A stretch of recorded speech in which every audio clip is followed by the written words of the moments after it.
Hey listeners, it's Gavi here, and I've got some good news for you and some bad news for you.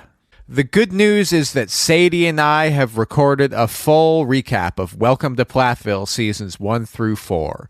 The bad news is that this ended up being about 3.5 hours of raw audio, and I couldn't get the edit done in time to meet our production deadline. So, what we've decided to do is split the episode in half. Today, you'll get our recap of seasons 1 through 3, and on Wednesday, you'll get our full recap of season 4, including Sadie's live reaction to the events of the season 4 finale.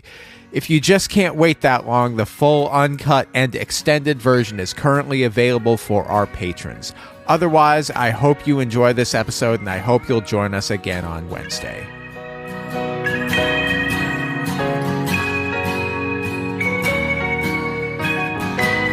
Welcome back to the Leaving Eden podcast. My name is Gavri'el Hakohen.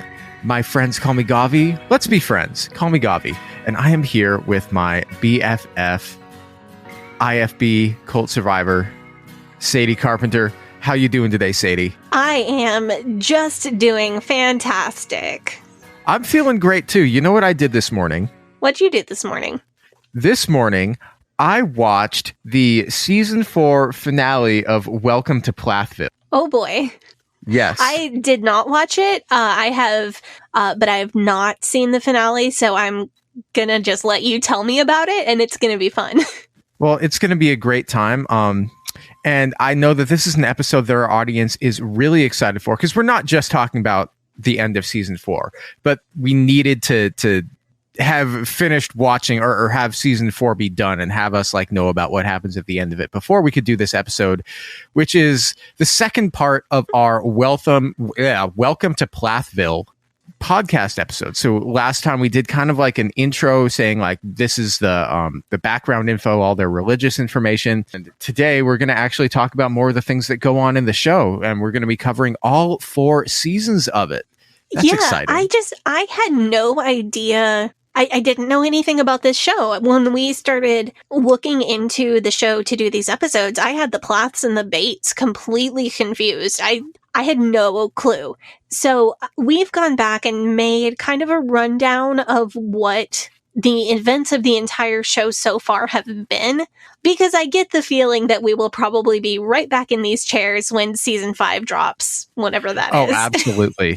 Yeah. I get why so many of our audience members, especially Dinah Housefire, we love you, Dinah, were just begging us to do these episodes. Yeah, because this isn't just a show about the Duggars is just let's pretend absolutely nothing is wrong, even though everything is on fire, where Plathville is everything is on fire and we need to talk about everything that's going on all the time, even when it's uncomfortable and even when it's an inappropriate time to be having this conversation. That's what they do. So yeah, it's like the opposite of the Duggars whole everything is fine and wonderful thing. Yeah. Oh man. And it's a lot more entertaining. It is a lot more entertaining. But we're going to talk about all of that stuff. But before we get into that, just got to say, the Leaving Eden podcast is the podcast about my BFF and co-host Sadie Carpenter's life in and escape from the independent fundamental Baptist cult, which is the cult in which she was raised. We talk about this cult. We talk about other cults. We talk about religion. We talk about fundamentalism. We talk about the real and present threat that cults and cult ideologies pose to society as a whole. And it is our goal to promote freedom of mind, freedom of thought, and freedom of religion. So if you like our show, if you are a fan of our show, couple of things you can do. You can join our Patreon. That is patreon.com/Leaving Eden Podcast, where you will get access to extended versions of most of our episodes, as well as some bonus content, including what does an actual cult survivor think about The Handmaid's Tale? Very interesting. Highly recommend you read it. It's awesome. Check it out. You can also join our Facebook group, which is facebook.com/groups/Eden Exodus. You can join our subreddit, which is reddit.com/r/Eden Exodus. You can check out our merch, which is in our Threadless shop, link in the description. I just remembered one more thing. We're in the middle of our how-to series. Oh, right. Thank you for remembering. We just released last week our dating episode. So how to learn how to like go out, date people, try to get into a relationship if you're coming out of fundamentalism. If you are a person who has come out of fundamentalism and you maybe want to there's something that you want to know how to do or figure out how to do, send us your questions in an email. And if we get enough of these questions, we might do like a question and answer episode on how to do all of these things. We like doing Q&A episodes, but we also like doing Q&A episodes with like a specific point or a specific theme. And so after we do like our episode about drinking and that we have coming next week, and we have an episode coming out about dancing, we have an episode coming out about buying clothes, those are all going to be fun. But after we do all those, we'd love to answer your questions. So send us your questions in an email at LeavingEdenPod@gmail.com. That's the best way to reach us. Please email it to us, because if you send it to our Instagram or our Facebook or post it in the group, it's harder for us to keep track of that stuff. Yeah, at this point, we get so many messages from y'all, and we love them. I generally am able to read every message, even if I'm not able to respond to every message. But it's really hard to compile like audience participation episodes from so many different sources. Anyway, it's time for me to thank the Faith Promise Missions tier patrons and our I Gave It All tier patron, Melissa. Thank you so much, Melissa, for being an I Gave It All tier patron. Wow, you're the greatest. You're up there with, what did I say? Albert Einstein. You're as cool as Albert Einstein. You're also as cool as Betty White. Yes. High praise. Dolly Parton too. You're as cool as all three of those people. But our Faith Promise Missions tier patrons, your names are Alex Todd, Anisha Patel, Brittany, Brooke Tolley, Carrie R, Crystal Patterson, Eleanor Donahue, Emery Fairlosser, the OG Emery Fairlosser, Hannah Ross, Hope Norum, Jen Kuharski, Jessica Tambo, Kay Terwee, Catherine Schneider, Kathleen Moncrief, Kristen Marie, Linda Morgan, Lindsay Goss, Lorena Watson, Michaela Upright, Madeline Cusick, Mary Martin, a.k.a. The actress who played Peter Pan on Broadway, Megan Arendt, Mike Smith, Miranda Day, Rachel Bernadowitz, Rebecca Hoyt, Reverend Robert Stutz, Sarah Reese, Shane Horton, Stephanie Johnson, Susie, Tiffany Enderby, Walnut Son of Walnut, and as always, Wes the Cowboy. Thank you so much. Thank you so much to all of our Faith Promise Missions tier patrons, to our wonderful I Gave It All tier patron, and to all of the patrons on Patreon who get our episodes a day early, uncensored, ad-free, and with a lot of extra rabbit trails. Yeah.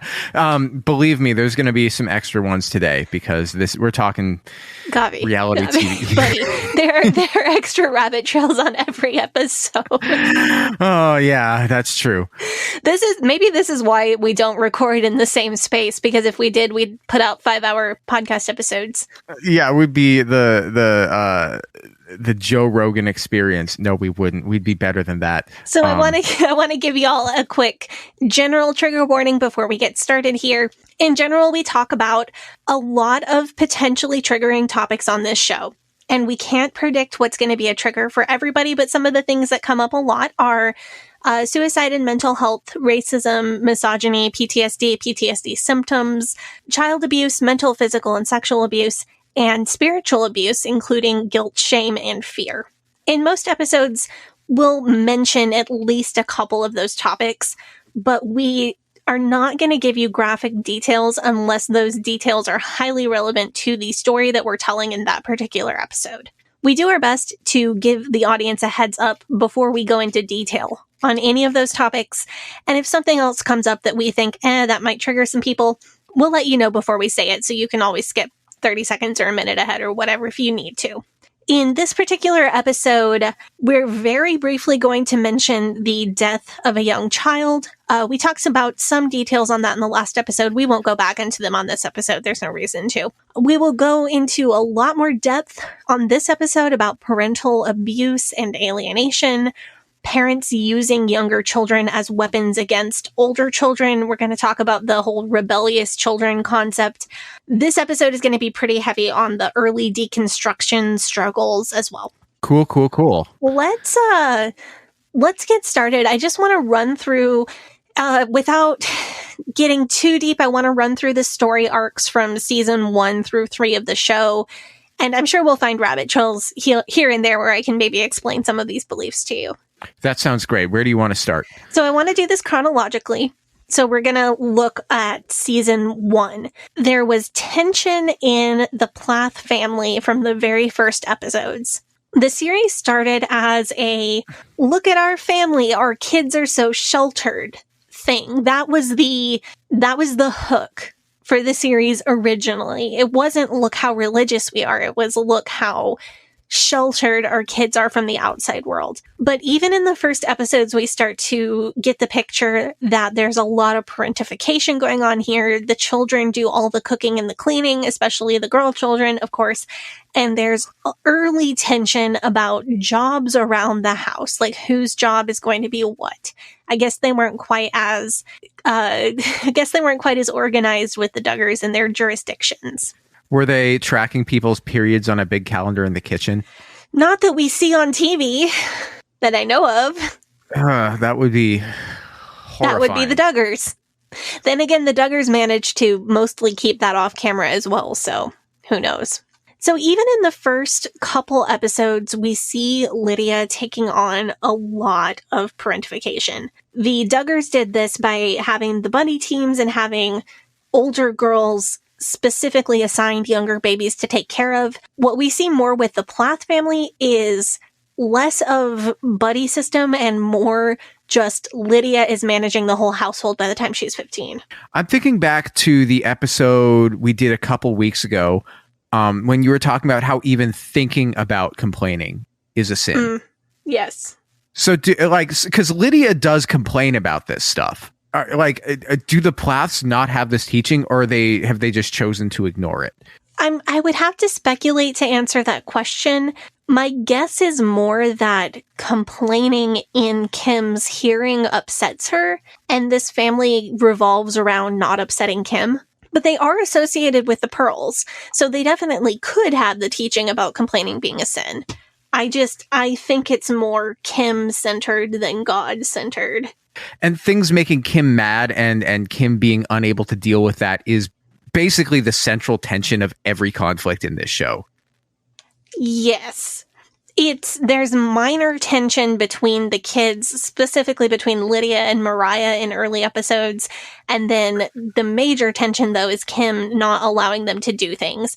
And we very quickly get introduced to this ongoing conflict between Kim and Olivia, the daughter-in-law. So her son is married.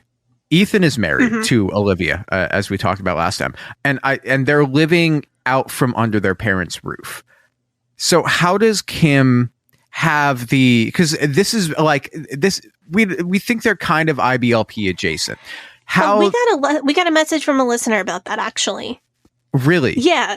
So a listener wrote in hold on one second.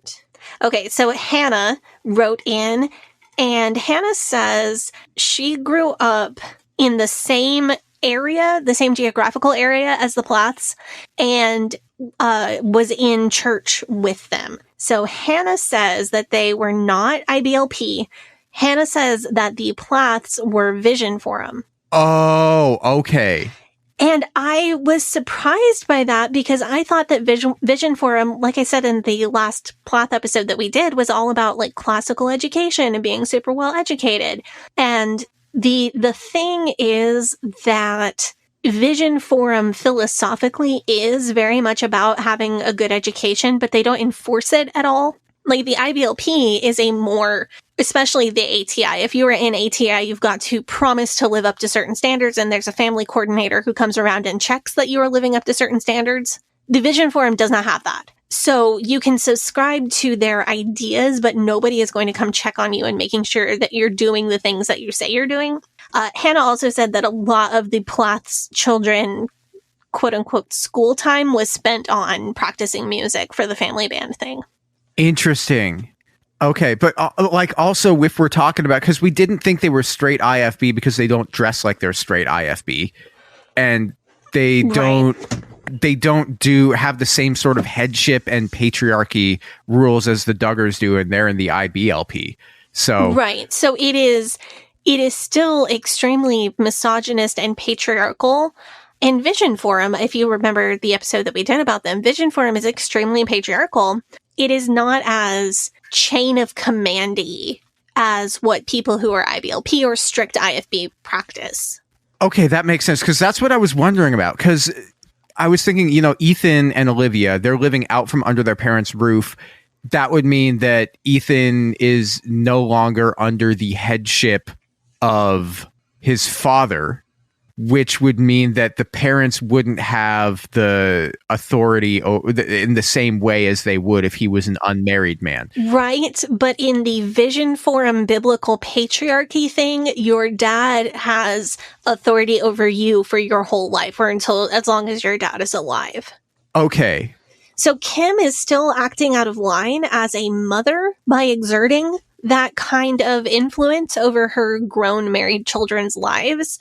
But it's not as far out of line as it would be if Michelle Duggar did it. Because the IBLP is all about the hierarchy and the chain of command. Vision Forum is about there's one guy in charge and it's the dad. So if you want to know more about Vision Forum and you're wondering about that, we have an episode that we came out with called Vision Forum. I think it was the episode called the Jason Forum, due to the horrifying sexual abuses that Doug Phillips committed against the nanny that they had hired for their family. So there's an overarching theme of the show. I think early on, Kim is still trying to exert a lot of influence over Ethan's life, and Olivia is trying to exert equally as much influence in the opposite direction. And this really shouldn't be a struggle. Like, a person's wife should have more influence over them than their mother, probably. Especially when what the mother is trying to do is like, don't drink soda, don't have a beer, don't do anything. So Olivia pushes Ethan to try new things a lot. She gives him soda for the first time, gives him alcohol for the first time. Later on, we're going to talk about how far she pushes him, which maybe sometimes she pushes him too far. I don't know. But Ethan does show a clear desire to deconstruct. He does really want to get out from under his mom's thumb and be his own person. My read on this is that Kim is Cersei Lannister, Ethan is King Tommen, and Olivia is Marjorie Tyrell. Cool. Sadie has not seen Game of Thrones. She knows none of that. She doesn't understand any of that, but it's fine. So we find out in interviews that Olivia has done and in things that her siblings have posted on social media that her family was within the IBLP. They were attending No Greater Joy events, which is the Pearls thing, and that's how she met Ethan, was at a Michael and Debbie Pearl family camp. So these people they have some fundamentalist street cred for sure. Olivia, according to Olivia, she saw the double standard as her family started getting more and more into fundamentalism and getting stricter, and she pushed back on that. I think we talked about this in the previous episode. Her siblings' accounts differ, but also that makes sense because the way that two different siblings perceived their family's exit from a cult being different, that's not surprising to me. Like, I don't know if this, necessarily is someone's lying situation. I think this is you perceived it differently. But Olivia does have experience dealing with this exact situation in her own family. Yeah, and Olivia, by the time she's getting married to Ethan, we think, I don't know, some new information in the finale came to light. Which I don't know if we want to talk about that now or if we want to talk about that later. I think we got to save it. Okay. Well, because she's done some deconstruction by the time she's meeting Ethan. So I'm wondering how the Plaths are. Originally, I was wondering how the Plaths were allowing their son to get married to her if they see the direction that this train is headed. If it's maybe in a more lenient direction than being a more conservative direction, like Kim and Barry would like. I think one piece of the puzzle is that fundamentalist parents don't get to fully control who their sons marry. It depends on exactly what part of fundamentalism you're in, but fundamentalist parents in general can just strong-arm their daughters into choosing a certain man to marry or calling off a wedding if they're engaged to a guy that they don't like. They just don't have that kind of power over the boys. They can tell their son to marry a certain person or not marry a certain person. Theoretically, if that boy is fully bought into fundamentalism, then he would feel that it was his duty to listen to his parents and do what they tell him. But they don't have the cultural power to force a boy to marry or not marry someone. Fundamentalist parents, it's fully acceptable to literally imprison their daughter. I don't think it happens very often, but it does absolutely happen. Once a kid is 18, so once fundamentalist parents can actually literally physically imprison children under 18. And this is a real thing that does happen.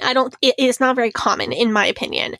But it is absolutely real happening. Guarantee there is somebody right now who is literally being held captive by their fundamentalist parents. Once a kid has turned 18, they lose that power. Fundamentalist parents lose that power over AMAB children. They retain that power over AFAB children until they get married.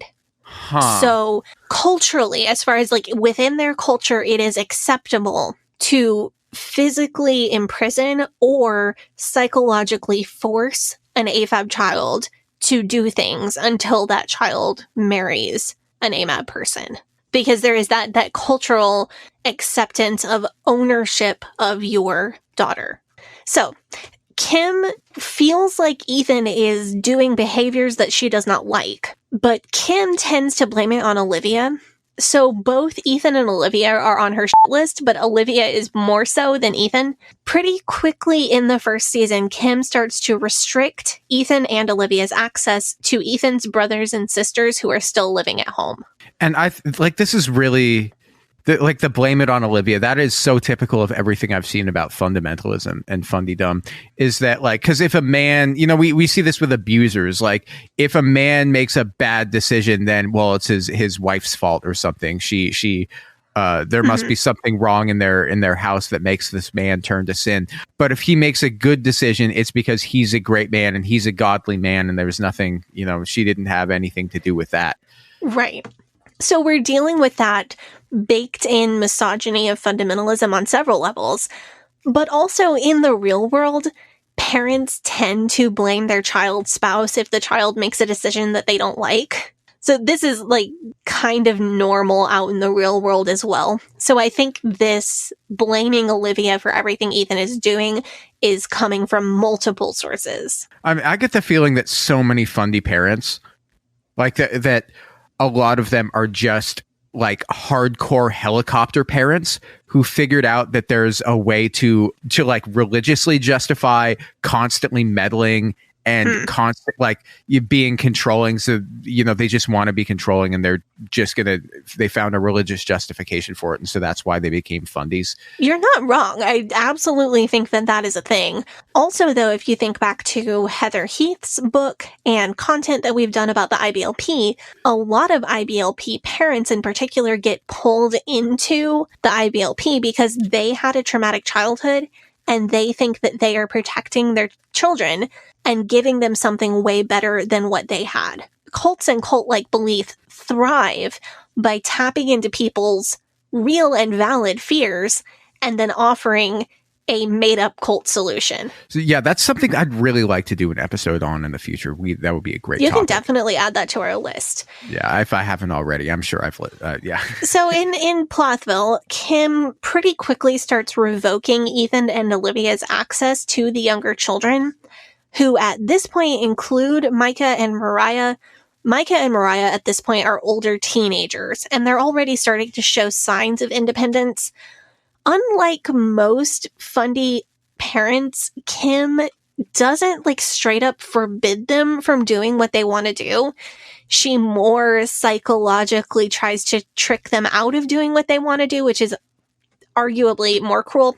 Micah wants to be a model. Moriah wants to be a singer. Kim pushes back on them following their dreams, but she doesn't put her foot down and say you can't do it. She just sets them up for failure. Moriah is also starting to dress in a more revealing way, and Kim doesn't seem to be holding on too tightly to forcing her into Kim's dress standards, which is interesting. Well, last week we talked about that because Kim doesn't really totally follow the... Kim doesn't follow her own dress standards. No. So there's more wiggle room for Moriah to begin with than like I ever had. This is what the IFB would be pointing at. They would be saying, well, if you slip up, then your kids will slip up twice as much. Right, true. So, but Moriah is definitely pushing the limits and going past the limits of what her mom would approve of clothing-wise. It is interesting to me that Kim is allowing that, because I feel like the IFB mothers that I knew would have just been burning the short shorts in a backyard bonfire. You laugh, but IFB parents really love to burn their children's possessions. Ugh. Really? Oh yeah. Like, did you ever have anything burned? Did your parents ever burn? Not against my will. No, I burned things of my own because I got convicted about them. The Wizard of Oz lunchbox and the... I don't think I burned that. I think I just threw it out. It's probably a good thing I didn't burn it because it was old and probably made of toxic materials. But Kim seems to be doing this thing, and maybe you've seen someone do this, where she will act like she's supportive, but it's in a very backhanded way. So an example of this, and an example of Kim's extreme control, is that she allows Moriah to apply for colleges. And she even shocks Moriah by taking her to do a campus tour at a college that she's interested in. Well, that's nice. Yeah, okay, yeah, that sounds nice on the surface. But parents don't allow their children who are soon to be adults to apply for colleges. Did you have to ask your parents if you could apply for college? No, it was just expected that I would be going to college, and if I didn't, then I would be a failure. Right. It shouldn't be a question if your child, who is almost an adult, can do what they are going to do. And it shouldn't be a surprise that a parent would support their child by taking them on a campus tour. Like, this is not... There's something wrong here. It's like passing an extremely low bar. Right. Yeah. But the backhanded part is that Moriah hasn't been given a decent education, as we talked about 2 weeks ago. So even though Kim is allowing her to apply for college, we can surmise that Kim knows that Moriah is never going to get accepted into college. Oh, there it is. That's so insidious. And she was applying to like an actual university, not like one of these Bible colleges. She was checking out Stetson University. It is a real college in Central Florida, real as opposed to like unaccredited Bible college. No, I've looked them up. They're a private university and they're Southern Baptist affiliated, which like it's totally fine because, you know, I'm sure that there are Southern Baptist kids, you know, they get kids applying to that school who are like homeschooled all the time. I'm sure it's a regular occurrence that they look at somebody who has very mediocre homeschooling education and they're like, okay, well, we can accept this kid, but maybe we have to get them up to speed a little bit before, you know. I'm really not that optimistic. I showed up at Pensacola Christian College with did not have the skills that I needed to keep up with something even resembling real college coursework. And it was really difficult. There weren't programs or anything much to help me. I just kind of had to figure it out. And Pensacola Christian has a huge homeschool population. And like, I'm sure that the Plaths are not going to like, no daughter of theirs is going to go to a state school or like a community college or so. Like, that wouldn't have been a viable option, which is a bummer because like community college is like a much more accessible way for somebody maybe with her mediocre homeschooling education to catch up on a lot of topics that she would have missed out on. So that's frustrating. It is frustrating because these kids were so isolated and so poorly educated that I worry that they would never be able to catch up. And that's not an insult to their intelligence, because the grown Plath children have different talents and are legitimately good at different things. But as far as formal education or book smarts, I feel like they're too old and it's gone on too long for them to truly catch up. I think that it's never too late to learn. Granted, like Moriah did not know what the Declaration of Independence was. Like she had like basic parts of like history that we think everybody knows that. She didn't know that. So she would really be starting at the very, very, very beginning, which is going to be rough. I agree that it's never too late to learn. I think there is a window of time where it's convenient for people to get into academics, like pure academics, like higher level math, historical literature, that balancing equations in chemistry and that kind of book knowledge. And if you miss that window, it's not that your brain couldn't handle it. It's that most people who are over around 18 or 19, they have to work. They have family obligations. They don't have time. There is a window of time where you can sit and study things. And if you miss that window, either at the end of your high school time or the end of your college time, most people don't have time to sit down and study academic topics that don't pertain to their daily lives. Yeah, I mean, you could make a hobby out of it. But but most people just, in my experience, most people just won't. And that's not, I mean, I don't blame them. I don't blame them. Working full-time or parenting full-time or anything else that people do is difficult, and Netflix exists, and I don't sit around and study academic topics very often either. Yeah. Well, I mean, because pure academics isn't really applicable to the real world anyway. It's not like it's something that you're going to use professionally probably anyway. Yeah, so. Unless it is your profession. After Moriah's college visit, Micah and Moriah are not banned from seeing Ethan and Olivia. All the other children from Isaac on down are banned from seeing Ethan and Olivia. So even after Ethan and Olivia were married and Hosanna had gotten married and moved away, the kids were still actively doing music together, which I think is amazing and wonderful. But now that Ethan and Olivia are getting a little too far away from Kim and Barry's preferences, they won't let Isaac participate in music with his older siblings. And at this point in the storyline, Isaac is like late teens. So Isaac is maybe 15. Because Isaac is... No, he's not quite that old. Because Isaac is 5 years younger than Micah. Okay, and Micah's 21 now. Yeah, so Micah's Micah's like 17, 18 in this season, so Isaac is like 12 or 13. So this is going to be one of the main conflicts of this series, and I want to point out that cutting off older siblings' access to younger siblings if they step out of line is a huge fundy tactic. We've had listeners in our Facebook group and listeners email me and message me on socials who are currently going through something exactly like this. It's horrific. It is awful. It is awful. This is one of the most obvious ways and one of the most painful ways that fundamentalism rips families apart. This is mentioned in detail in the S.M. Davis, like, buy my DVDs but not my CDs to fix your child series. This is just a well-known fundy tactic, and it's heartbreaking. It's really, really atrocious. So that's the basics of season 1. I think we want to move on to season 2. Yeah. Okay, let's do it. By season 2 of Plathville, Ethan and Olivia's marriage is starting to suffer, or maybe we're seeing cracks that were already there. Anyway, Ethan has a good heart, but he also has the emotional capacity of a 5-year-old. A juicy tidbit, we learned a little bit about Plath sex ed, which is apparently 0. Ethan... Really?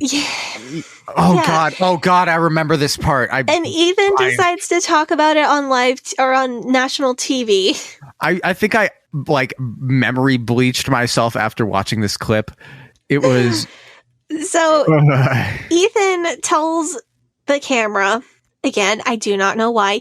Ethan tells the camera that he masturbated for the first time at around age 13.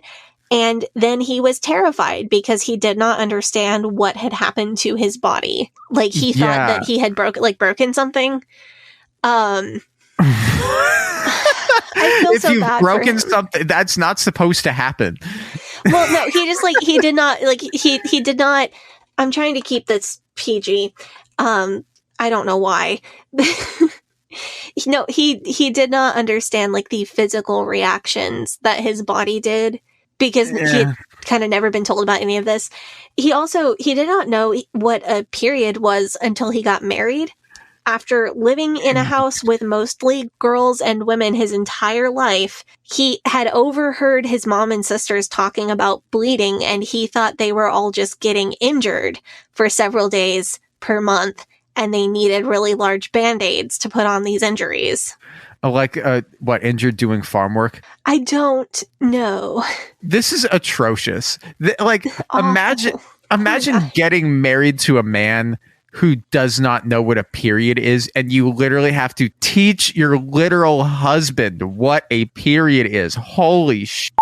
I don't know who I feel worse for, Ethan or Olivia. I still don't know all the details about what curriculum Kim used to homeschool, although Hannah told us that they used Saxon math and McGuffey readers for reading and grammar.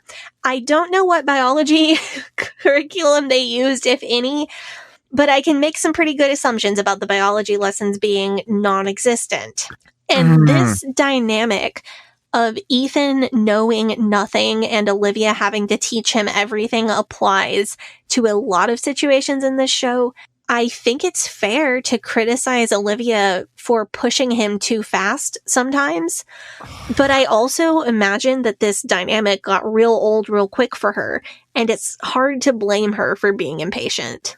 So did Olivia know exactly how little Ethan understood when they got married? My guess is that maybe she did, but she has done a lot of deconstruction since then, and it's not as acceptable to her now as it was when they got married. God, this clip was so brutal. It was like... And like he is so emotionally unregulated. Like, I really like him. I know a lot of people hate Ethan. I don't. He is just so childlike and emotionally unregulated that he has no clue that this is not a story that he should be telling on television. I appreciate his honesty. Like, I appreciate him being like fully straightforward, saying all of these things, because when you see him on camera and Ethan says something, he's not going to like bullshit.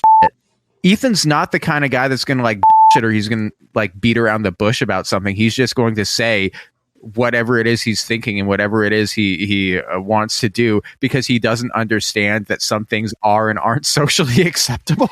But I don't think that's honesty. I think it's honesty if you know the repercussions of what you're saying and you say it anyway. I don't think he's being honest. I think he's being naive. I guess. Like, I think honesty is a choice, and I don't think he has the information or the emotional capacity to make that choice. So on top of teaching her husband sex ed, Olivia has also got to teach her man to manage his own emotions. Right, because as a fundy man, even if he's trying to learn how to manage his own emotions, he has never had to do that for himself before. So he's got a lot to learn, and she is just miles ahead of him in deconstruction. And it's really starting to look like a mismatch, even though, again, unpopular Plath opinion, I think there's real love there. I think that she is just getting real tired of his complete naivety. Did they talk about wanting to, between them, did they talk about wanting to deconstruct before they got married? The before they got married is before the show started, so we don't really have footage of them talking before they got married. So I don't think we really know. Yeah, because like I've heard of this happening where two people we hear this from listeners all the time, is that two people will realize that getting married to each other and they both like want to get out of fundamentalism, if they get married to each other, then that is their ticket out. And then, you know, that desire can kind of bind them together and keep them together, even if other aspects of the relationship may be a mismatch. That's what I see in Ethan and Olivia's relationship, especially because they're both so young. You know, me as somebody who's fully 5.5 years older than them. Than them now, but not them when they got married. That's true. It's true. They were both 20 when they got married. So I can't tell you for sure if they got married to be each other's ticket out, or if they might outgrow each other or kind of deconstruct in different directions, but I definitely think it's possible. It's also a bit of like, who is somebody that my parents will allow me to marry? And then we both get out together, but it can't be somebody who is too out because otherwise that wouldn't fly under the radar. Yeah, it's almost kind of the 1950s construct of, well, I'm a gay man and you're a lesbian woman and we're going to marry each other to put up a social perception that's acceptable. And then behind closed doors, we'll each kind of do our own thing. Yeah. Which is definitely a thing that happened. Probably still does happen in certain areas of the country. I do think that Ethan and Olivia have real love. I don't feel 100% confident that they will stay married. So Ethan and Olivia in season 2 take a trip to California, where Ethan is appalled at the, quote, smell of drugs that apparently blankets the entire state of California from the moment you cross the border. Narc. Foreshadowing. No, like we're going to talk about the season 4 finale when they go to Jamaica. Foreshadowing. Oh, man. So Lydia has a guy that she is interested in. Apparently, she has had a crush on him for years. She prays about it for several weeks in her prayer closet, and God informs her that he is not the one. We'll get more to sold out fundy Lydia's story arc in the next season. As every season, Lydia spends more time in the prayer closet. Poor girl is spiraling. Meanwhile, Moriah has been kicked out of the family home while still underage. Yeah. She's 17, I believe, and she just got kicked out. Kim just kicked her out of the house. She went to live with Ethan and Olivia for a little while, and then later Moriah and Micah got a house together. Kim thought she was a bad influence on the younger kids and just kicked her own daughter out. It's appalling. Yeah. For some reason, Moriah is still allowed to see her younger siblings, but she can't live in the house. It's a very odd double standard because Moriah is bad enough to kick out, but good enough to come visit.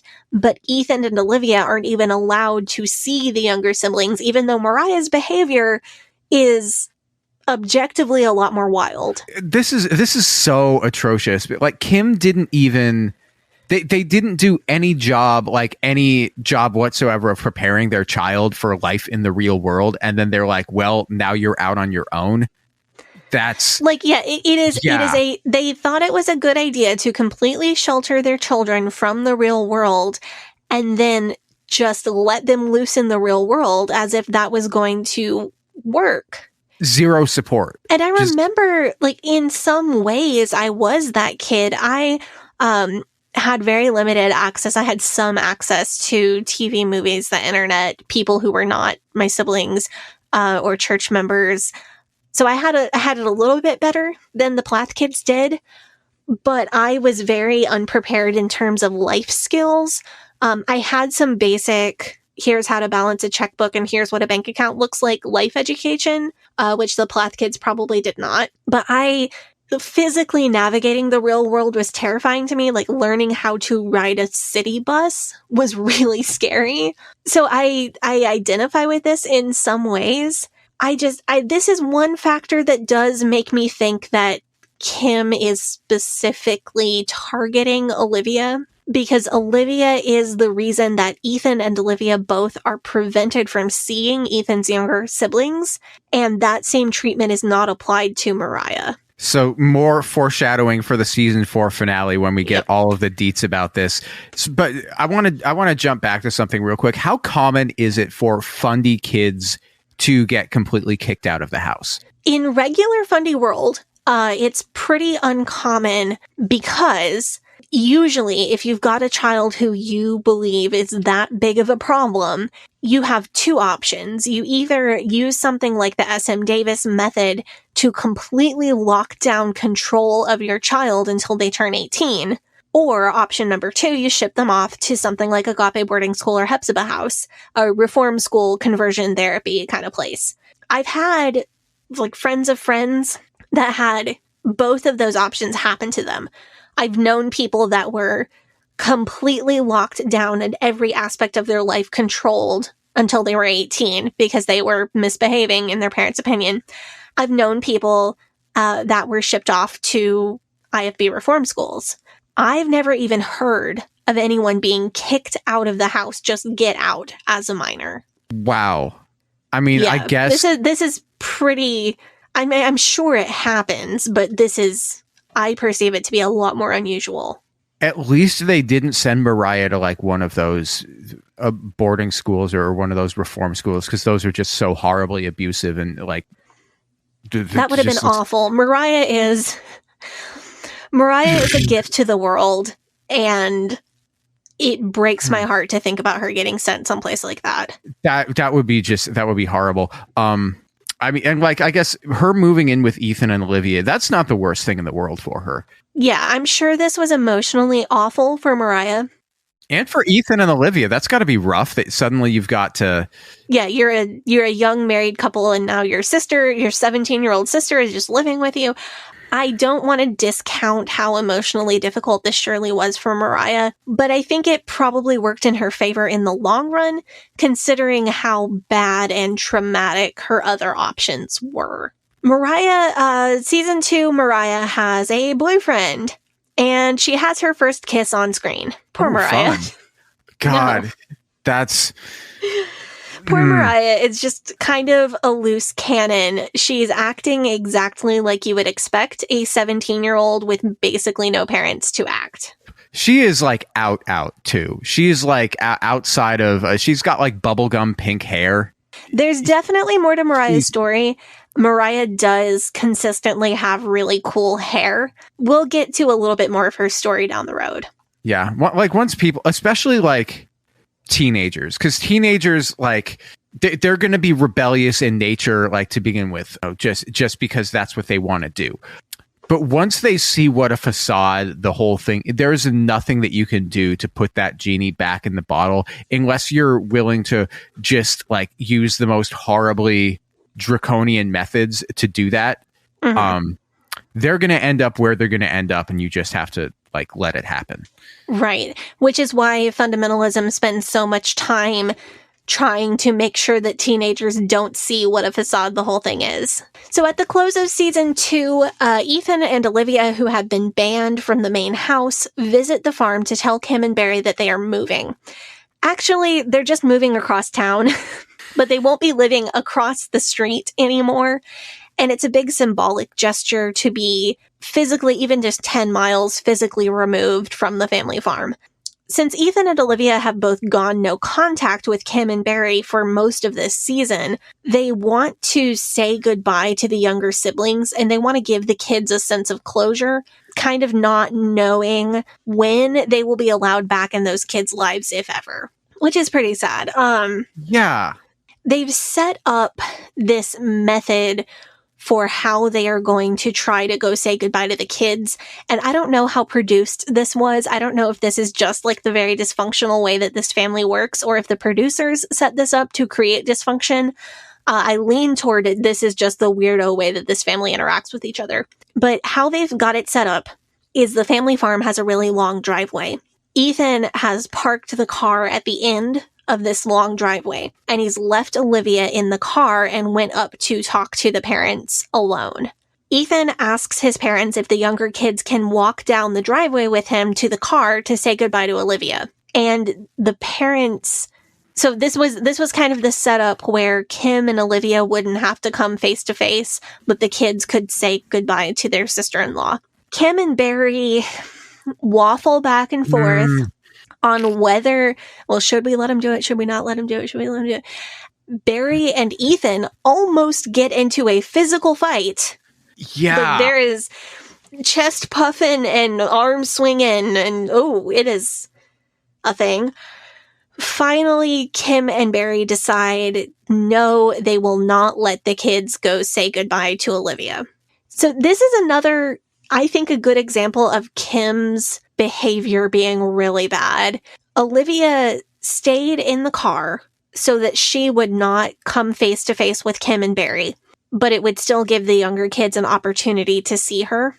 And that is, I think, is a pretty good, like, physical boundary. But Kim just starts marching down the driveway. And what she's saying as she's marching down the driveway is, I'm going down there. This is my property. You can't tell me not to walk down my own driveway. Yeah. It's really classic boundary smashing. It's also really making this about her. And it is, there's just so much to unpack in the three things that Kim says in that scene. Yeah, it's so bad.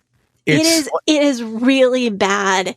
And Kim is really bullheaded in this scene. Yeah, and there's like a classic theme that you see a lot in this show where Olivia will try to put up something. Well, she'll try to put up a boundary or something, and for some reason that will get violated, and then people get mad at her, and then she is either made to look like the bad guy, or she like gets mad about it, and then this whole conflict between her and whatever the boundary was, it becomes the center of the plot instead of whatever else was going on that was just the thing that they were trying to do.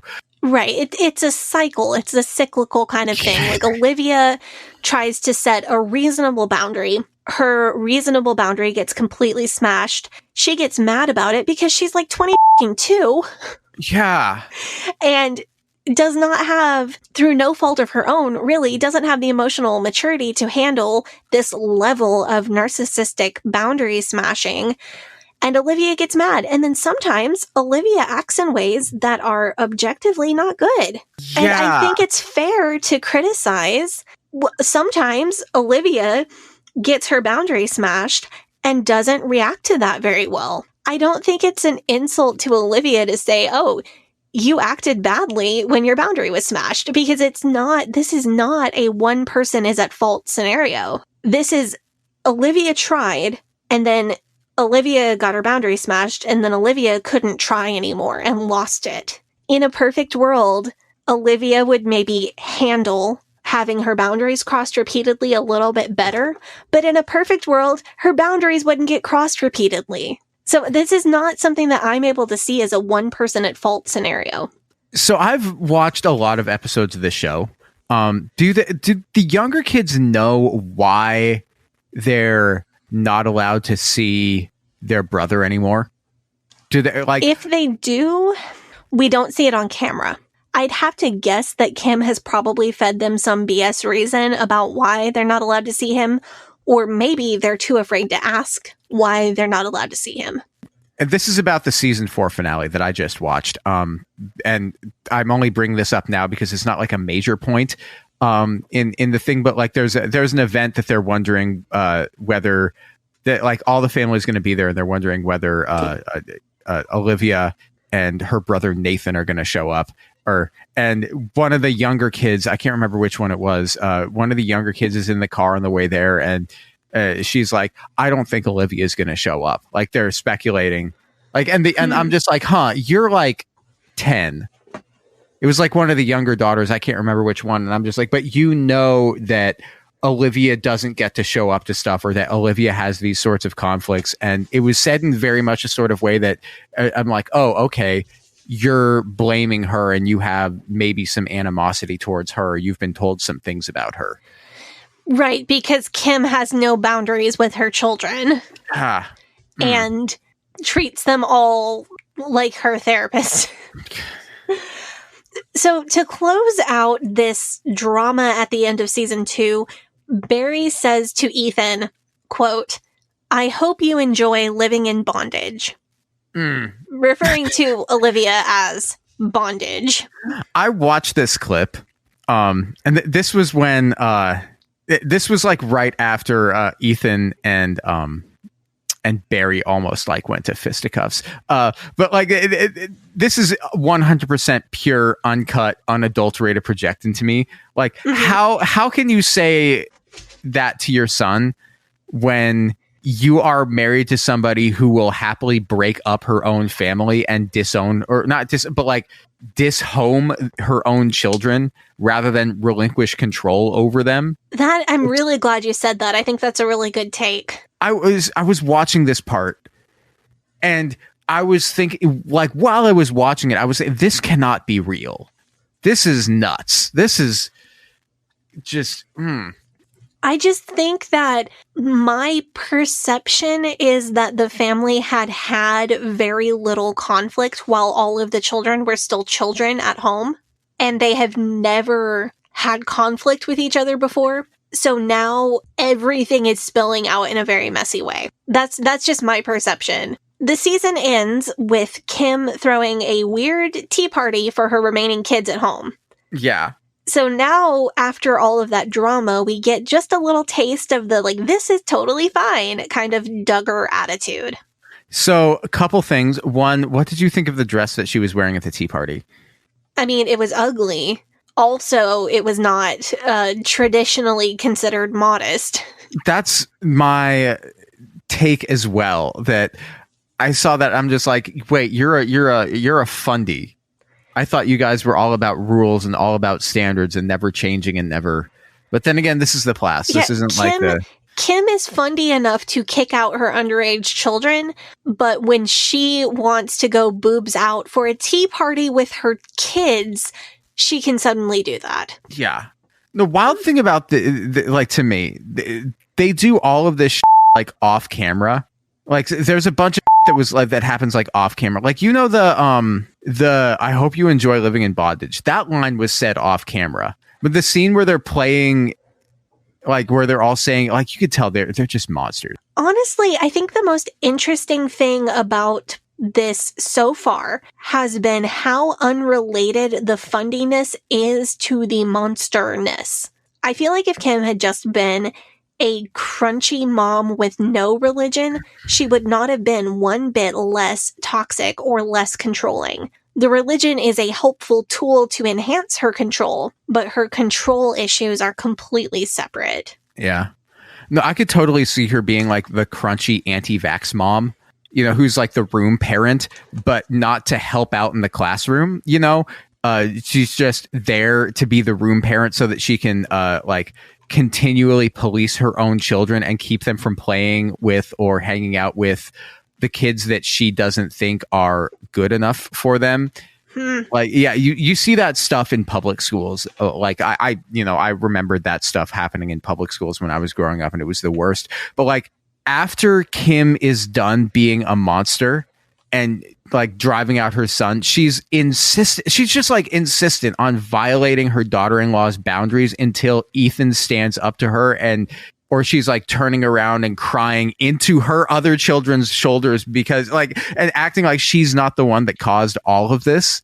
Like in that clip when they were walking down the driveway, she's just like, I'm going to walk down this driveway. This is my property. And Ethan is like, the hell you are. And like basically threatens to fight his dad over it.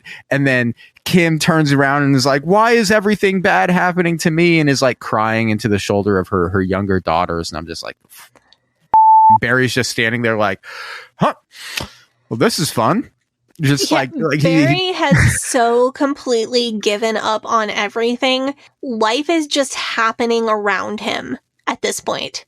Yeah. And we'll definitely hear more on that later. Look, like, I mean, you could tell though that if he hadn't backed down, Ethan absolutely would have put hands on him. Absolutely. Like you could look at for sure. But it was going to happen. Of course, Barry backed down, and it's not because he didn't want to hit his own son. It's because he doesn't really have the energy at this point to hit anybody. Yeah. So I think this is a good place. Let's go ahead and take up the offering, and then when we come back, we will move on to season 3. That sounds great. Hey, Sadie here. If this is your first time listening to the Leaving Eden podcast, make sure you go back and check out episode 57. It's a primer episode for new listeners. That episode tells my personal story and gives you all the terms and information that you'll need to know going forward. Also, check out our cult true crime series, The First Family of Fundamentalism, so that you can get the whole cult story. If you like our show, you can support us by joining our Patreon, where we have extended and uncensored episodes as well as other bonus content available. You can also join in the discussion in our Facebook group. That group is called Eden Exodus. Tell a friend, tell a family member, tell your worst enemy. The Leaving Eden podcast is a fully independent podcast, and we really appreciate your support. Now, back to the show.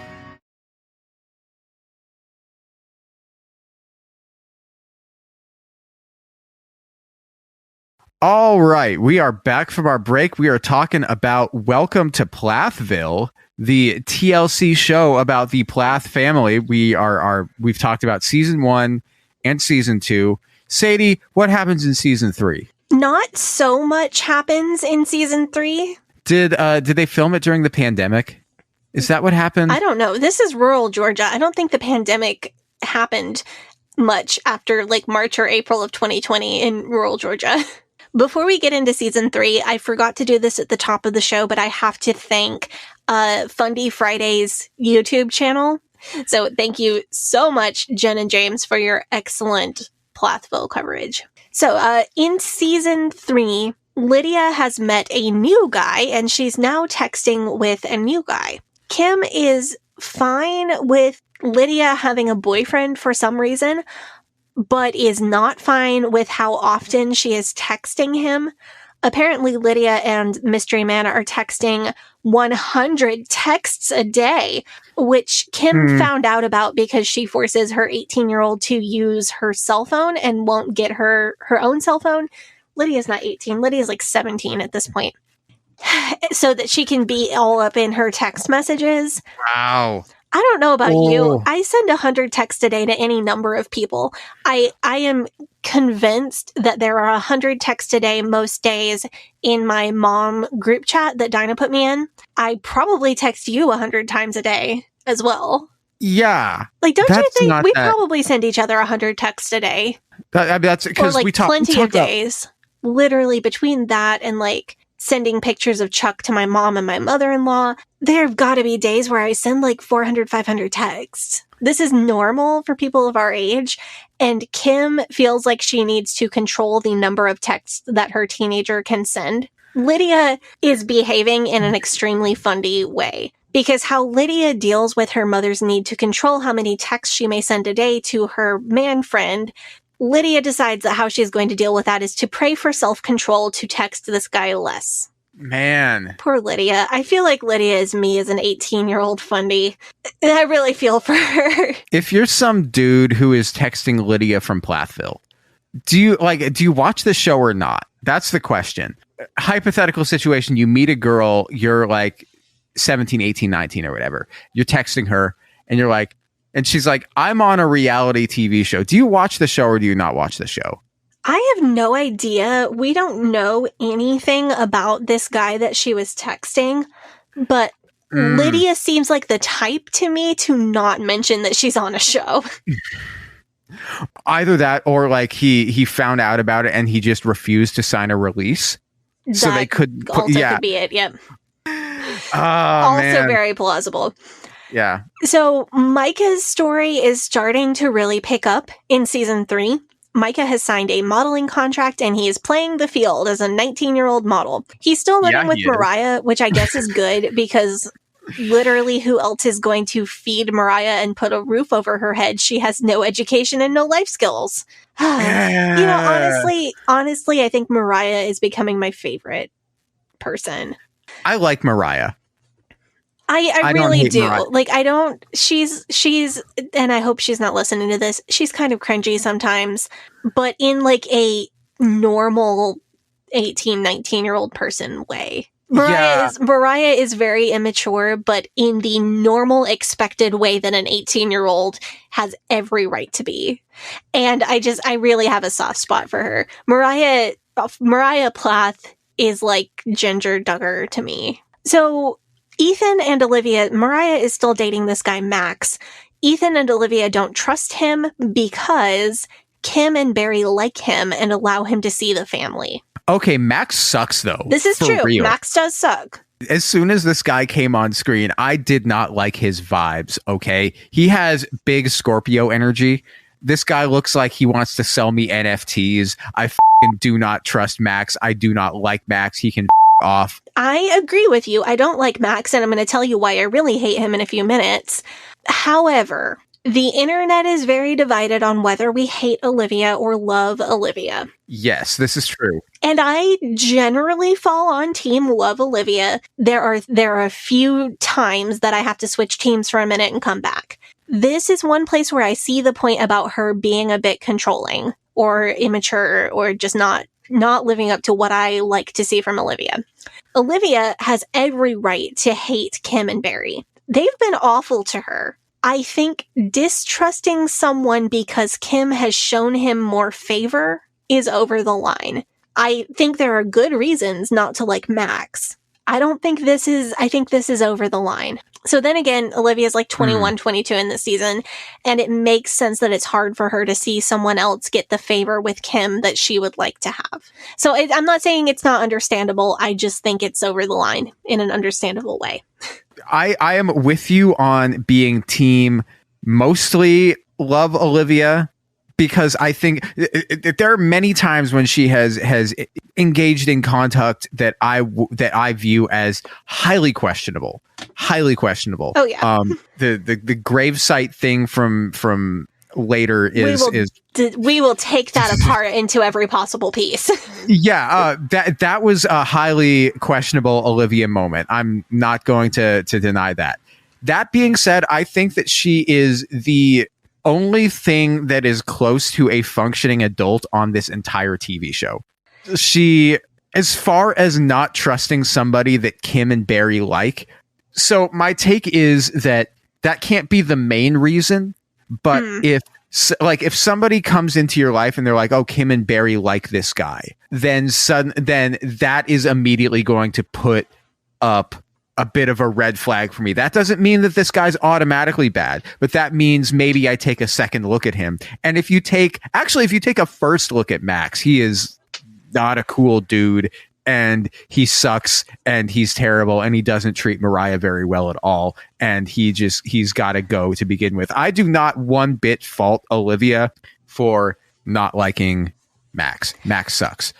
This is no. I agree that Max sucks. I think Olivia is, how do I explain this? I think that she is missing some finer points of how the Plath family functions. I think Olivia has clearly like therapized herself and probably been to real therapy. I don't know if that's ever shown on the show. And Olivia has done a lot of therapy adjacent work on and for and with her husband as well. I don't think Olivia has applied those concepts to the Plath family. I don't think she's really studied or looked into how dysfunctional families tend to work, because I think if she had, she would realize that Kim and Barry are not showing favor to Max because they like him more than they like Olivia. I think if she studied into this a little bit more, she would realize that this is all kind of part of Kim's manipulation and that it is not a reflection on Max, positive or negative. It's just another thing that Kim is doing to get to people and to play her cards.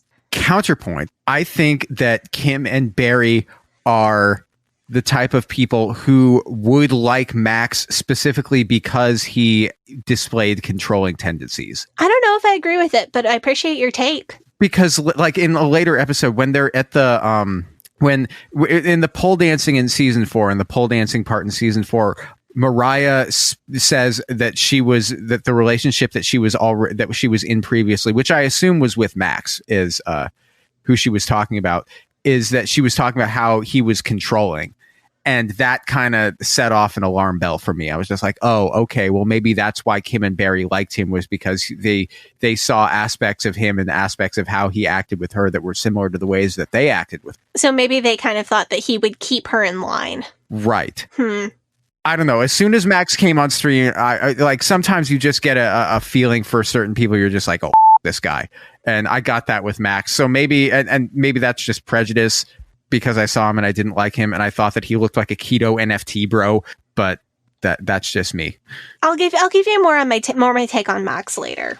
Okay. I also think maybe this is also cultural with Olivia, regards to Olivia. Different people have different ideas about how much power they're okay with seeing women have over or like in their household. And I've been watching a lot of this show. Granted, there have been plenty of instances where Olivia has done things that are extremely like questionable and not great, but I haven't seen her be as particularly awful as Kim is on a regular basis. And sometimes if you're dealing with psychos, you have to be awful to keep them away from you. Yeah, that's true, but it's not going to make you look good on reality TV. Yeah. I think my take on season 3 Olivia is that she just lacks finesse. She's not doing the wrong things most of the time, but she overreacts or underreacts because she doesn't quite have the life experience to get it right. It's like when you first start learning to cook and you never get the salt quite right. It's either a little bit too salty or not quite salty enough, and you need more experience to get it just right. That's a good analogy. I like that. I think that's like season 3 Olivia. Yeah. And also, like, sometimes out of the gate, you have to let somebody know, I don't like you, I don't trust you, I don't respect you, I don't want anything to do with you, don't expect anything from me because you won't get it.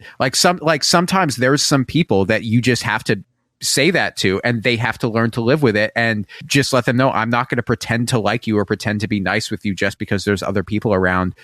I'm just not going to engage with you at all. You know what I'm saying? Like, sometimes you just have to do that. I don't do that, but sometimes I think it would be good if I did. Yeah. Yeah. I don't know. I am not assertive enough to start out with somebody that way. If I had been, I would not have struggled so much when I had terrible bosses in the past. Like, if I had just gone with my gut and done that from the beginning, I probably would have saved myself a lot of heartache. Yeah. Also, though, if you're a man, that's more acceptable to do than if you're a woman. If you're a woman and you do that, they're she's a bitch. Yep. She's the worst. Mm-hmm. I hate her. She's so cunning. She's so conniving. Yep. Yeah. Yep. Because women are expected to perform false positivity and this like niceness, especially in America. That's a huge, or with Western culture, I guess in general, it's a huge thing. Especially if you're out here on the West Coast where we are. Yep. Or, a lot of people are kind of fake nice out here. And there's no good option, because you can either perform this societally accepted fake nice, or you can get labeled a bitch and lose opportunities because of it. Yeah. I don't know. From what I've seen, there's definitely a few, when I look at Olivia's relationship with Moriah, there's a couple of issues there. There's push and pull. Neither of them have the level of maturity to have the most healthy friendship in the world, even though they are very close and they do clearly love each other. I've seen people go so far as to armchair diagnose Olivia as being a narcissist. And I think I think that's a bit over the line for me. So, and there's a couple of reasons why that, at least if you don't mind, I'd like to elaborate. Oh yeah, absolutely. First of all, it's reality TV, so they can make whatever they want to happen seem like it's happening. You know what I'm saying? So they can go in and they can look at a bunch of footage and they can try to piece together whatever story they want from it. So maybe they decide that Kim is not really in the picture with Ethan. Kim and Ethan are not having any contact. We have to have there be conflict, or otherwise, there's no show. So they have to make Olivia into the villain somehow. Olivia is doing this. Olivia is doing that. Olivia is making XYZ thing all about her. And then everybody will watch it and be like, oh, Olivia, she's a raging bitch. She made this thing all about her and she spoiled Moriah's special day or something like that. And because they got to deliver the content. So that's one thing. And that's just the nature of reality TV. And if we're watching this and pretending that it's going to be completely factual on its face, that's right. Because that's kind of what you get. Reality TV needs a villain. And Kim and Olivia are both very strong personalities, regardless of which one you believe is the villain in this particular moment. And unfortunately, that kind of leaves Moriah as a pawn in a couple situations, but especially the one I think you were just referencing. Yeah, and it's also rough because it's acting like Moriah doesn't have any agency in her decisions that she makes. And I guess as the show goes on, she starts to exercise more agency, but... Well, yeah, Moriah early in the show probably had no idea how to have agency. So she got pushed into this role of being the pawn in somebody else's game because Moriah is still learning that she can be the person playing the game. Yeah, she's was made into a bit of a Sansa. The other thing is Olivia's 24 currently. Right now she is 24 years old. Moriah is 19, right? Or she's like 19 or 20. I think Moriah just turned 20 in real time in 2022. Yeah. They're both raised in fundamentalism with the Bible being the only acceptable way to process your emotions and feelings. As far as emotional maturity goes, they are legal adults, but they're kids. I think I believe probably from the things that she says, it looks to me like Olivia's probably had some therapy, some like actual therapy, but they're kids, and it can lead people often to form codependent relationships with each other, blow up at each other over stuff that really shouldn't be as big a deal. It happens in friendships, and sometimes like you work through it and you get more healthy, and sometimes maybe you have to stop being friends for a bit and then you come back and say, okay, well, this is what happened. Maybe we got to avoid our old patterns. And sometimes you just stop being friends. Like, it happens. This is something that happens with people as they grow up, and it's rough, but it isn't the end of the world, and you live and you learn. I don't think she's perfect, Olivia speaking, but I really do think that people go way too hard after her on a lot of the snark pages. That's just my take on this. I generally agree with that take. I just don't want the fact that people go too hard on her to exempt her from all criticism, because Olivia is old enough for fair criticism. That's true. She has processed, and she's deconstructed enough that, you know, she is, I think, much more responsible for the things that she does and says than many other characters on this show. Right. It's just, you know, when I hold Olivia's feet to the fire, like I'm certainly going to do when we talk about the end of season 4, like, holy when I hold her feet to the fire, I am hoping, like, my intention is to want her to continue to get better. Yeah. When I hold Kim's feet to the fire, it's to talk about how much I dislike her because I don't have a lot of faith in her getting better. Like, I would love if she did, but I don't have a lot of faith or hope for that. When I criticize Olivia strongly, it's more with the intention of you can do better, and I really think you can keep growing and not get stuck in this particular place where you are. Yeah, I mean, she's up quite a bit, but, you know, she's not like a lost cause or anything. And people just really just, I mean, the things that they say things about Olivia that they would be saying about Kim. And I really think the best thing for Olivia is not being on reality TV. I mean, how would you feel if you were on reality TV during your deconstruction? Like during I don't want to be on reality TV now. I wouldn't either. I do not need that. Actually, I would be great on reality TV. You would be excellent, but I applied to be on The Bachelorette. That's true. Yeah. Why am I saying I don't want to be on reality TV? I do want to be on reality TV. ABC cast me on The Bachelorette. But that's like, if you're on The Bachelorette, you're filming for like 10 weeks, 12 weeks, and then it's done. That's very different from filming indefinitely. Unless they invite me for Bachelor in Paradise. That's true. You still get a break though. So, so there are, in season 3, Olivia and Ethan do a trial separation, but end up getting back together. Kind of a half-ass separation, if you ask me. There are more shenanigans around new experiences, like Olivia getting a belly button piercing. It kind of seems like whenever the show doesn't have enough content, they just make somebody go do something new and shocking and unfundy, which is how we get the pole dancing thing later on in season 4. But it's entertaining, so I can't really blame them. It is kind of fun. And that's kind of what you want to see if you're looking at deconstruction content. You want to see people going through, like, that's why we're doing these how-to episodes. Right. Is we're trying to shepherd people through these decisions. Yeah, I mean, it's kind of fun. Ethan has some very, like, Ethan's reaction to the belly button piercing is right back to, like, 5-year-old emotional maturity Ethan. It's so wholesome, though. Yeah, it's just like, oh, you're kind of still a kid. Oh, buddy. Yeah. I really hope you get into your 20s sometime soon. Once again, the Game of Thrones comp with Tommen and Marjorie. So here's in season 3, we finally got to the part where the reason why I hate Max. So Max slut shames Moriah for her clothing, which is supremely Moriah does dress in a very revealing manner after getting loose of Kim, but it's not out of line for what any other 18 or 19-year-old girl wears. And it's clearly a reaction to how she was raised, and it's not hurting anyone. So shut up, Max. I've said this before. I will say it again many times. Max is complete trash. He is the worst.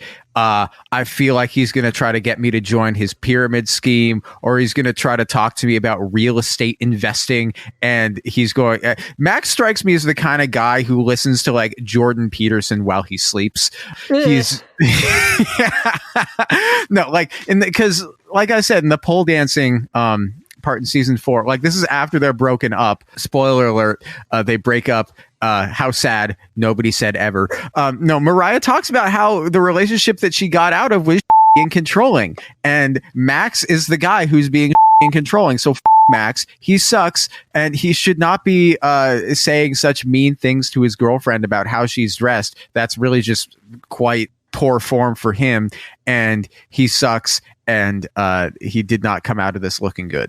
So this is a trigger warning for slut shaming and clothing shaming for all the ex-fundies. Max said something to the effect of, why advertise something that's not for sale, which was triggering as hell for me and probably all the other ex-fundies out there.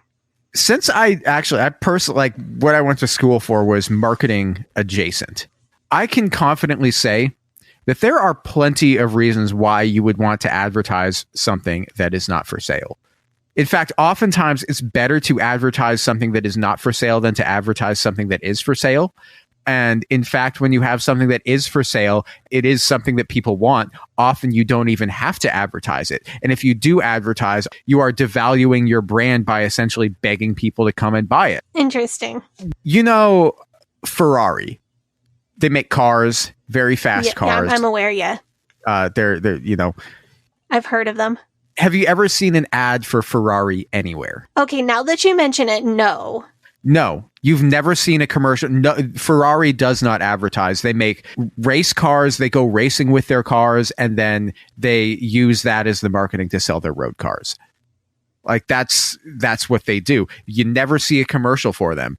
On the other hand, you have a product like Rolex, which is another luxury product, which is often difficult to get your hands on if you want to buy one because the demand is so high. So they advertise the shit out of it so that they can basically say, hey, look at this product. You can't have it. And so that drives up the value of the brand, and that drives up the value for the customers who are buying it, because you buy it and then it holds its value because more people can't have it, and you advertise it so people keep wanting it, but they can't have it. So that is very interesting. And it's counterintuitive. Well, that's a very interesting thing to learn, but I would like to point out that unlike a car or a watch, a person's body is not a commodity.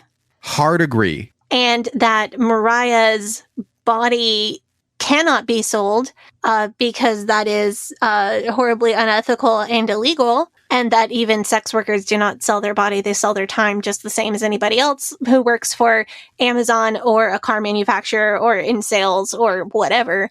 And that Moriah is not a sex worker, she is just a person who is wholly and completely, irrevocably in possession of her own body, which is not a thing. It is the shell for a person called Moriah, who is a really nice person. So like, I'm not trying to come down on you, because like learning about advertising and having that little rabbit trail is actually very interesting.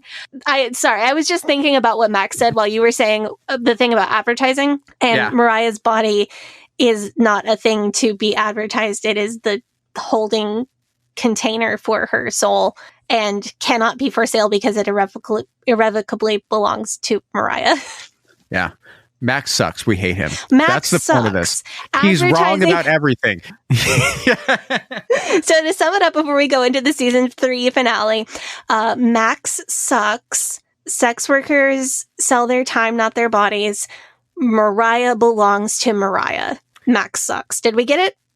Yeah, Okay. and Max doesn't understand marketing or advertising, which is weird considering that he's a dude who strikes me as the kind of guy who reads Dave Ramsey nonstop and quotes Rich Dad, Poor Dad at people and thinks he's a f***ing genius about business. And like, that's the vibe I get from this dude, is that like... This is fair.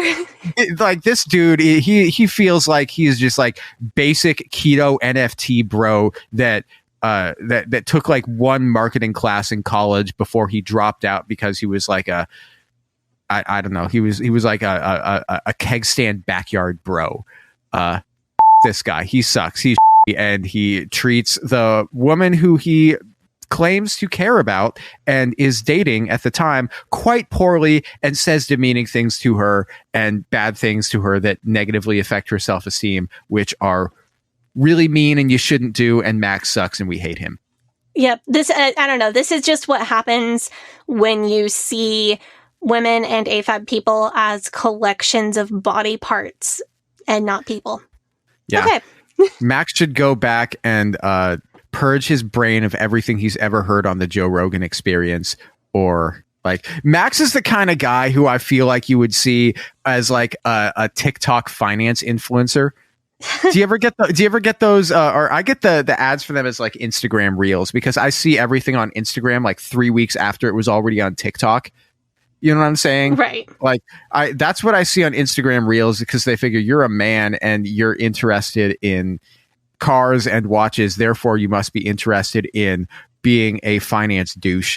And you always see some dude being like, I bought my first house at 22 and now I'm a millionaire. Like that's like the type of dude that Max is to me. He just seems like a douchebag that's like, I have a 30-step system to get you where I am financially, and with your financial independence and multiple streams of off. Okay. Max. The big season end arc for season 3 is that Moriah has a gig booked to sing at like a cafe not too far from the community where they live. And Kim says that she wants to come to Moriah's concert. Small problem. Olivia is Moriah's keyboard player, and Olivia doesn't want to see Kim. So Olivia says that she will play keyboard for Moriah's concert if Kim and Barry don't show up. Which, okay, fine. She set a boundary. I'm not sure if I think this boundary is reasonable. I would think a more reasonable boundary would be she'll play keyboard if she doesn't have to speak to Kim and Barry. It seems like a lot to ask them not to be in the same room, but Olivia is allowed to set her boundaries, regardless of what I think of them. Moriah relays to her parents, please don't show up.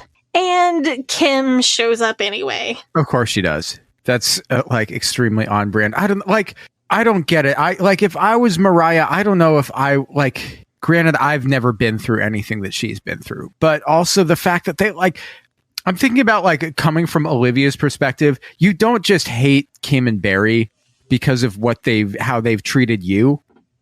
You hate Kim and Barry because they also, like, Moriah is Olivia's best friend because they also sent their 17-year-old daughter out on her own with zero life experience and just put her out into the world because they thought she was too rebellious. Yeah. Like, that's like, and maybe like Moriah can forgive her parents for doing that because she's younger, but maybe Olivia has some distance from that and is like, no, that's too fucked up for me to stand. Yeah, I can see it. I understand why Moriah does not want to be in the same room with these people. I don't feel that Moriah fully grasps that she is still in a family with these people. So I see both sides. I really do. Yeah, as much as it is Olivia's opinion, and I think an extremely valid one, that she doesn't want to have to deal with these people at all, it's also like not her call on this one, I think. Right. This seems like it should be more of Moriah's call. And then I don't know, but I don't know if Moriah can find another keyboard player, although Ethan plays piano, so I would think that she could.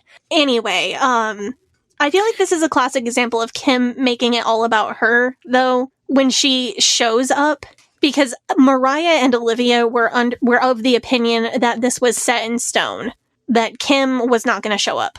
It's Mariah's first solo concert. And remember early at the beginning of this episode, I was talking about Kim like being backhandedly supportive of when the music thing, yeah. Or when she took Moriah to the college campus.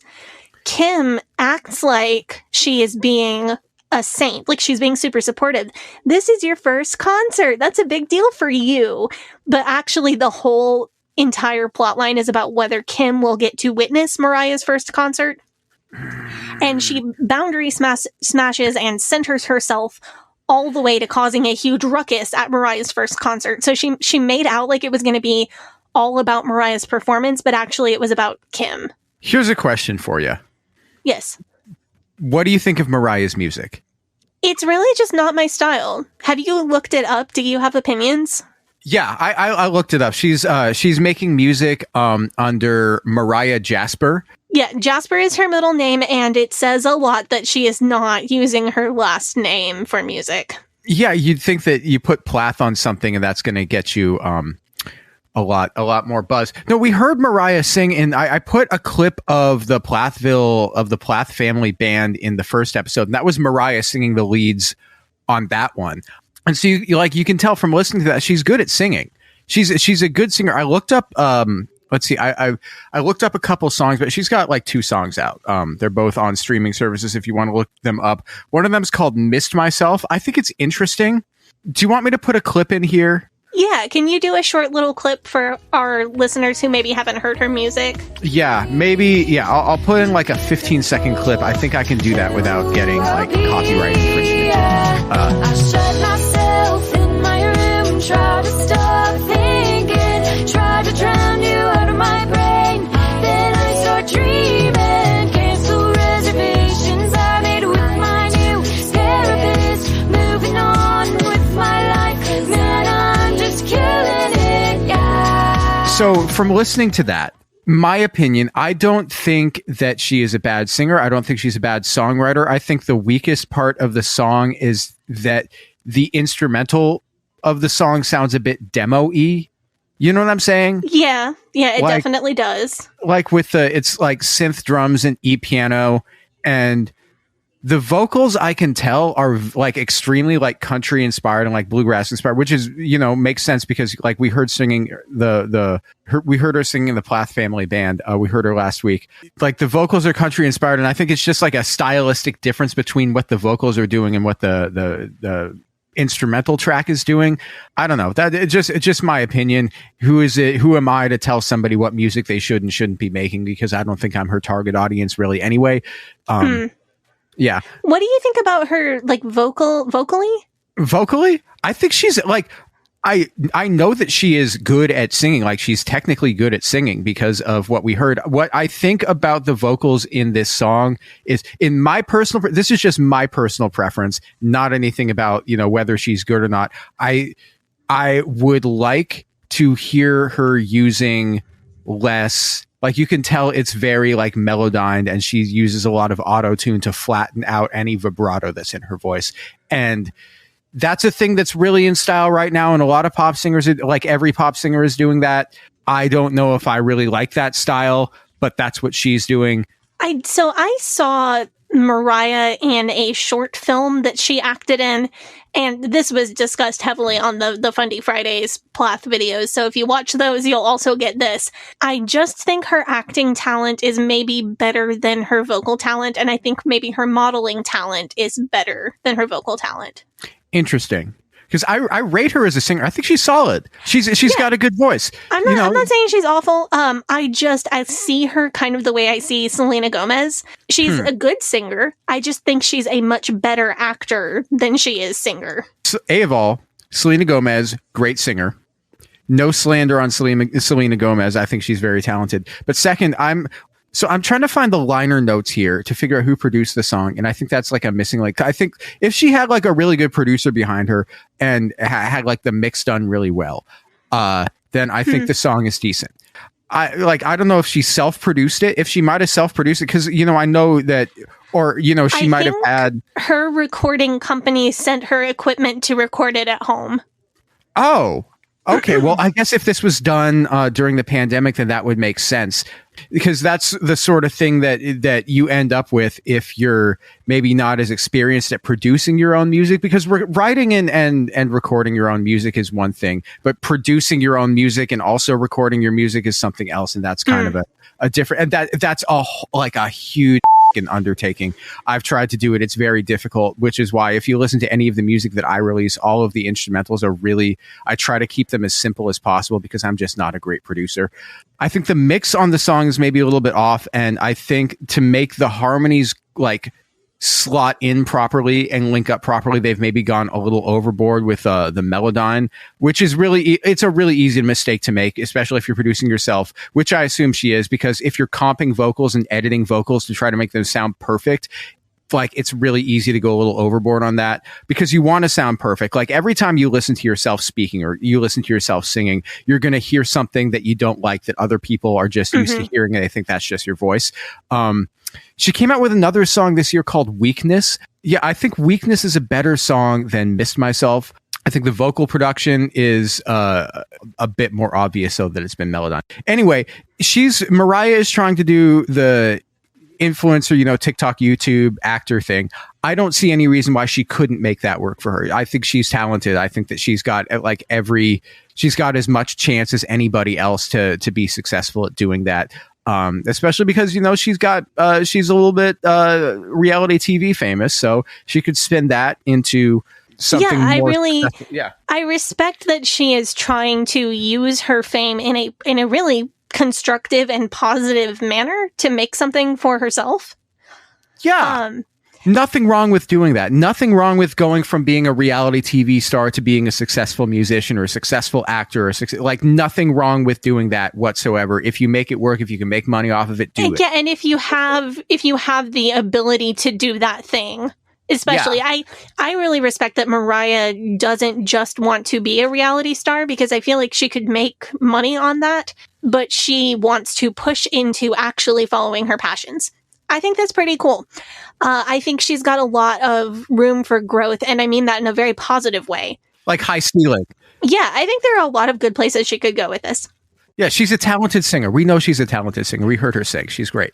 It's nice to hear you say that, because some people on the internet think she's really bad, and you definitely know more about singing than they do, so I'm glad to hear you say that. Look, people on the internet say everybody's bad if they don't like them. You know what? Like, that's just like... Well, some of the internet hates Kim, some of the internet hates Olivia. We're going to get into that. But before all of that happened, we got to go back to Moriah's concert. So Kim crashed the concert. It upset Olivia, and Ethan once again had to stand up to his mom in his wife's defense with very limited tools and very limited emotional capacity to do so. There was a very reality TV, almost fight in the parking lot. I do love that this show feels more like reality TV than 19 Kids and Counting ever did. Yeah, this show feels like there's some moments on this where I'm just like, oh, is somebody getting... I guess they don't really do wine, or the fun. Kim and Barry don't do wine, so nobody's going to get a glass of wine thrown on them, like a Real Housewives show. But yeah, so let's get on to season 4, because that's when season 4 gets so nuts. Reality TV. Oh my god, season 4! I have to love it. It is like real reality TV, and I never watched this show because I didn't think that would ever happen, but it totally did. No, this is cool. This show is nuts. Season 4 is so much, everything happens. Not every episode is a banger, but a lot of episodes are bangers. Hey listeners, this is where our recap of Plathville seasons 1 through 3 ends. We hope you enjoyed this, and we hope you'll tune in on Wednesday to hear our recap of season 4, including Sadie's live reaction to the events of the season 4 finale. Make sure you subscribe to the show on Apple Podcasts, Spotify, or wherever you get your podcasts to make sure you don't miss it. You can follow the podcast on Facebook and Instagram at Leaving Eden Podcast, on Twitter at LeavingEdenPod, and you can follow Sadie at Sadie Carpenter Music on Instagram, Hell Yeah Sadie on Twitter, and Sadie Carpenter 1 on TikTok. You can follow me at GavrielHacar EdenPod on Facebook, Instagram, and Twitter. And I hope that you guys have a great day. Bye-bye. But oh